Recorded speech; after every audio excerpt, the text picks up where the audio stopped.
Police, the public, and city agencies, the CAPS partnership that makes neighborhoods safer. I'm Peter Carl, and this is Chicago Crime Watch. He was defiant until the very end, but in the end, that defiance cost him his home, a large sum of cash, and a good chunk of free time.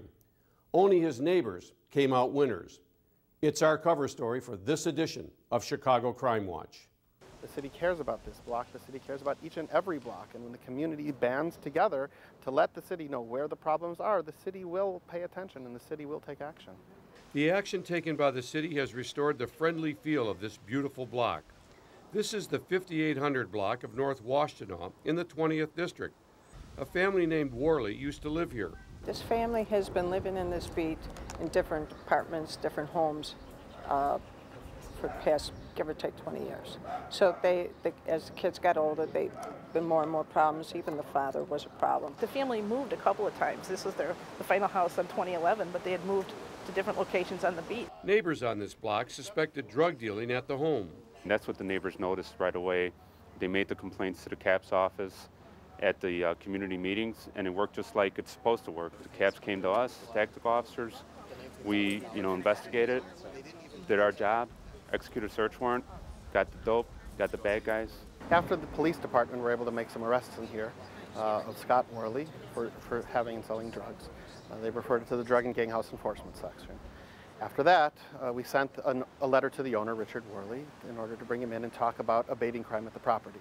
And that's the first step. If someone wants to stop the criminal activity, then we're not going to do anything further than that, because that's what we're looking for. The activity didn't stop, and the owner was then charged with violating the gang and drug house ordinance. And once again, we tried to sit down with him to come to an agreed order. Only an agreed order was not to be had, so we ultimately went to trial, and he was ordered to pay a small fine, and he was ordered to keep his son Scott away from the property for a year. That was ignored too, and the case then went to circuit court, as did a large group of court advocates. The people in the neighborhood, in this community, were a little fearful of coming to court. They were fearful of retaliation. So we asked for people from other beats in our police district if they would be willing to come to court on this case, and that's how it all began.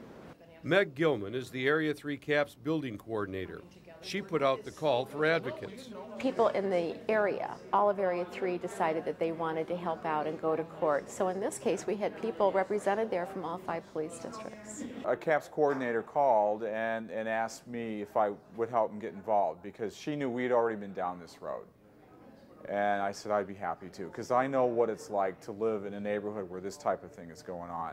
I've been in the same situation where I needed court advocates who wouldn't be intimidated. It gets a little dull sometimes, but we're sitting there in court, and we don't get up and make a lot of noise, but the judge and the jury always know we're there.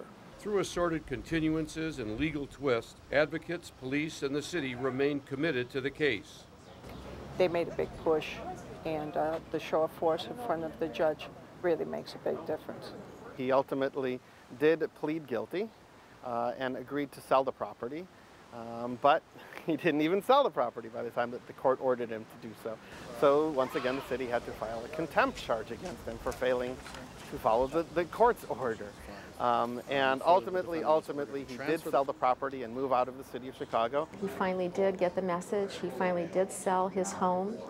And he was also fined a significant amount of money, over $19,000.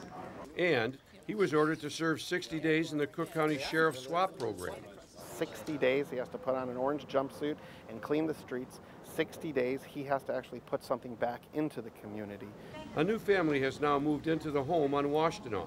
Neighbors went and introduced themselves and talked to the new family, and they seem to have fit in very, very well. Very, very welcome addition to the neighborhood. Rick Jones. Ooh. Thanks a lot. We appreciate your help. The 20th District Police hosted a celebration to thank all the court advocates who made this victory possible. All who live on or near the 5800 block of North Washtenaw are grateful too. And the people from the neighborhood, the residents, are ecstatic. are ecstatic. They feel like their way of life is just a lot easier, and now the summer is here. They're able to do their cookouts. They're able to just walk up and down the street without the fear of this family.